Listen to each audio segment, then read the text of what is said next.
सहारनपुर के देवबंद में सीएम योगी ने एटीएस कमांडो सेंटर का शिलान्यास किया। प्रदेश में आतंकी गतिविधियों पर कंट्रोल करने के लिए योगी सरकार ने कमांडो ट्रेनिंग सेंटर बनाने का फैसला किया। आइए आपको दिखाते हैं कि सेंटर को बनाने का मकसद क्या है और क्या क्या सुविधाएं होंगी और कितने एरिया में यह बनकर तैयार होगा।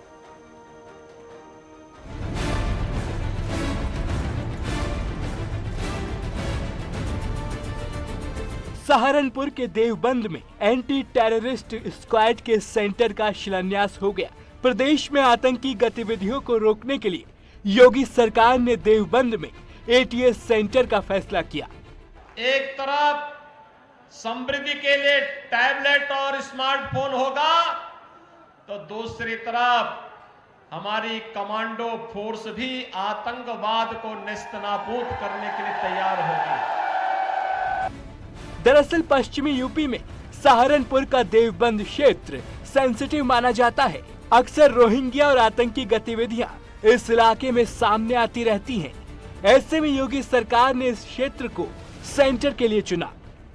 ये सेंटर यहाँ पे हमारे 56 कमांडो हमेशा तैनात रहेंगे।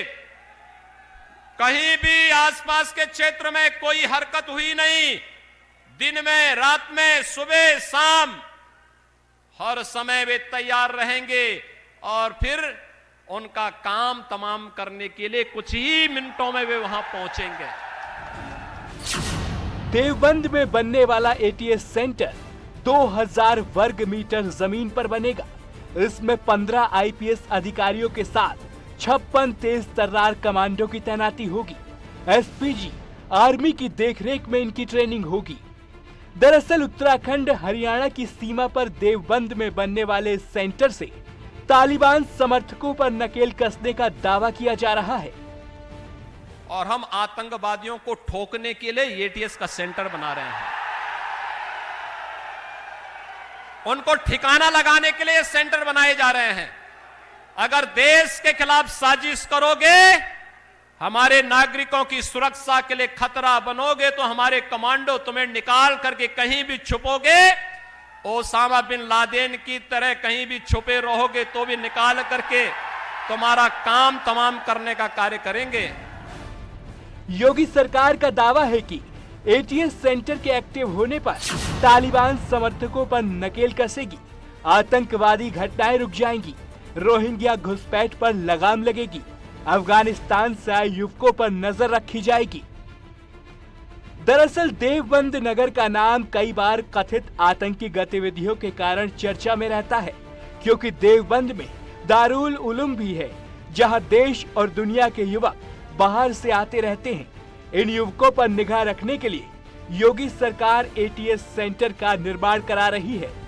ये एटीएस सेंटर न केवल देवबंद और सहारनपुर के लिए बल्कि पश्चिमी उत्तर प्रदेश की सुरक्षा का एक मजबूत आधार बनेगा और सरकार की पूरी प्राथमिकता है, पूरी प्रतिबद्धता है, सुरक्षा के साथ कोई खिलवाड़ किसी को नहीं करने देंगे। इस ट्रेनिंग सेंटर में तेज तर्रार कमांडो का चयन किया जाएगा, जो चेहरा देखते ही आतंकियों को भाप लेते हैं। एक जवान की ट्रेनिंग पर करीब 1.5 करोड़ रुपए का खर्च होगा। इसमें पुलिस और पीएससी के जवानों का चयन किया जाता है।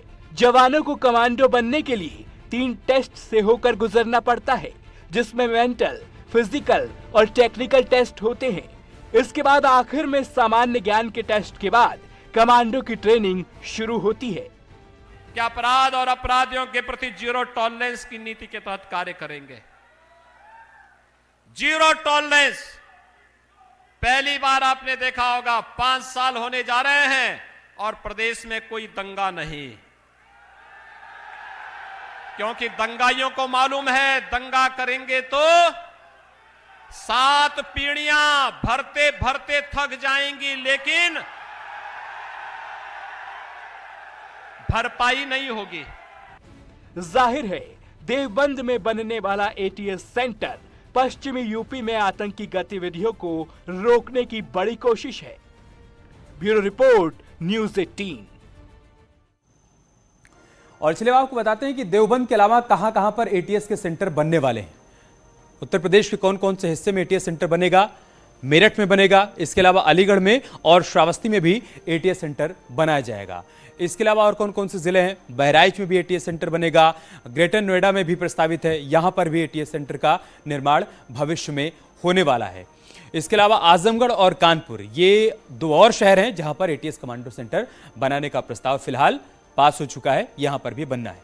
तो ये उत्तर प्रदेश के वो जिले हैं, मिर्जापुर और वाराणसी भी, जहां पर आपको भविष्य में एटीएस कमांडो सेंटर देखने को मिलेगा।